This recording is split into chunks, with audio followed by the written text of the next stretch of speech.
Sabe aquelas partes de textos antigos que muita gente costuma pular? Listas de nomes, censos, como os que a gente vê no livro de Números.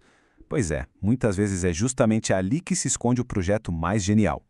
Hoje, a gente vai desvendar como a ordem e a disciplina no meio do deserto foram, na verdade, cruciais para a jornada de uma nação inteira, mergulhando numa verdadeira logística sagrada de um povo em movimento.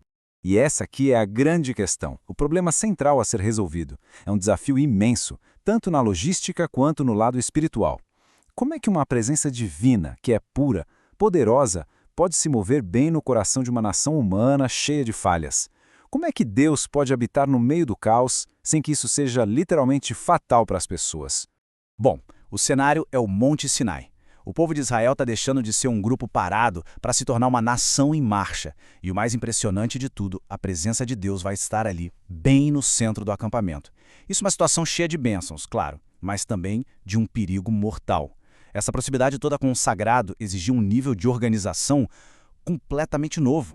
E aqui está o ponto-chave de tudo. Toda essa organização meticulosa do acampamento não tinha a ver com burocracia, não. Tinha a ver com sobrevivência espiritual. O objetivo era claro: transformar uma multidão desordenada numa teocracia estruturada, ou seja, um governo liderado pelo próprio Deus. O motivo é simples: santidade e caos não podem coexistir. E aqui vem a solução divina para proteger o povo dessa presença tão poderosa. A criação de uma classe especial de pessoas, os levitas. Eles foram escolhidos para uma substituição sagrada. É uma matemática celestial que revela de um jeito impressionante a precisão da justiça divina. Vamos lembrar, desde a Páscoa, lá no Egito, Deus tinha consagrado para si cada filho primogênito em Israel. Eles pertenciam a ele. E um censo revelou o número total deles, 22.273. Cada um deveria ser dedicado ao serviço sagrado. Agora, este é o número de homens levitas disponíveis para servir como substitutos dos primogênitos. Uma troca santa, um plano divino. Mas, se a gente parar para fazer a conta, alguma coisa não bate. Tem uma diferença aí que simplesmente não pode ser ignorada. Exatamente, 22.000 levitas para 22.273 primogênitos. Fica uma diferença de 273 pessoas. Como é que isso ia ser resolvido? Como garantir que a balança da justiça divina ficasse perfeitamente equilibrada? O que é fascinante aqui é a precisão. Na contabilidade divina, não existe arredondar para baixo. Cada alma conta.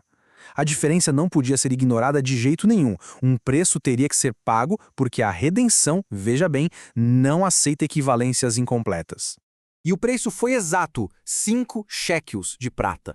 Esse era o valor para cada um dos 273 primogênitos que não foram cobertos por um substituto levita. Isso mostra de uma forma muito clara a precisão da justiça de Deus e o custo real da redenção. Ok, resolvida a questão da substituição, os levitas assumiram suas funções práticas. Dá para pensar neles como uma equipe de logística sagrada, altamente especializada com a missão de mover a presença de Deus pelo deserto. A idade para esse serviço não era aleatória, não. A faixa dos 30 aos 50 anos representava o auge da força física e da maturidade de um homem. Carregar o peso da presença de Deus era uma responsabilidade que exigia não só músculos, mas também sabedoria, equilíbrio emocional.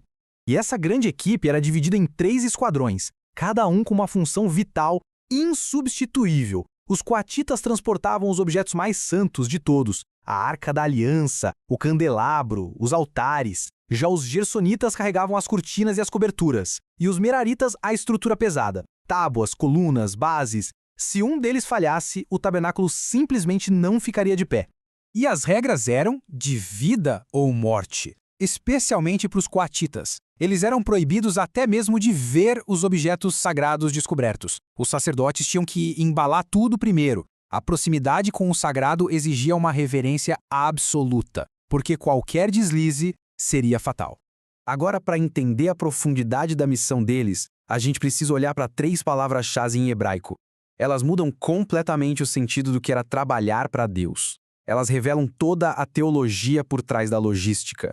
A primeira é avodá. É a mesmíssima palavra usada para descrever o trabalho escravo no Egito. E agora, ela descreve o serviço no tabernáculo. A mensagem é poderosíssima. A liberdade do Êxodo não foi o fim do serviço, mas uma troca de senhor. Sai o faraó, entra um serviço voluntário e sagrado a Deus. A segunda palavra é tsaba, que significa exército ou guerra. O trabalho de logística dos levitas era visto como uma batalha espiritual. Eles não eram apenas carregadores, eles eram guardiões em uma guerra santa, protegendo a presença do seu rei. E por último, pakad. A tradução mais simples é contar, mas o significado é muito mais rico. A palavra implica uma visita com propósito, um cuidado pessoal. Deus não estava só fazendo uma contagem de cabeças. Ele estava designando a cada pessoa seu lugar específico no seu plano, com atenção a cada detalhe. Então, o que tudo isso significa para a gente? Como é que essas instruções tão antigas se conectam a princípios maiores? Como essa sombra do Antigo Testamento já apontava para uma realidade que seria revelada lá na frente? Pensa bem, a forma como os objetos sagrados eram cobertos com várias camadas de panos e peles para poderem ser transportados, isso é uma figura incrível. Prefigurava como a divindade de Cristo seria velada por sua humanidade, permitindo que ele habitasse entre nós sem nos consumir. Ele mesmo é o tabernáculo definitivo. Isso tudo nos deixa com lições práticas que valem até hoje. Primeiro, unidade não significa que todo mundo faz a mesma coisa. Cada um tem seu papel e todos são vitais. Segundo, não existe um muro entre o trabalho espiritual e o prático. Todo serviço feito com reverência é adoração. E terceiro, a disciplina não é um castigo, é um treinamento para a promessa. Quem aprende a servir nos bastidores está pronto para herdar. E essa é a grande ideia para a gente fechar. O deserto, com todas as suas regras, suas rotinas rigorosas, não era uma punição. Era o campo de treinamento de Deus preparando um povo para carregar sua presença e herdar uma promessa. Uma lição que ecoa através dos séculos, nos lembrando que as maiores dificuldades podem ser, na verdade, as maiores oportunidades de crescimento.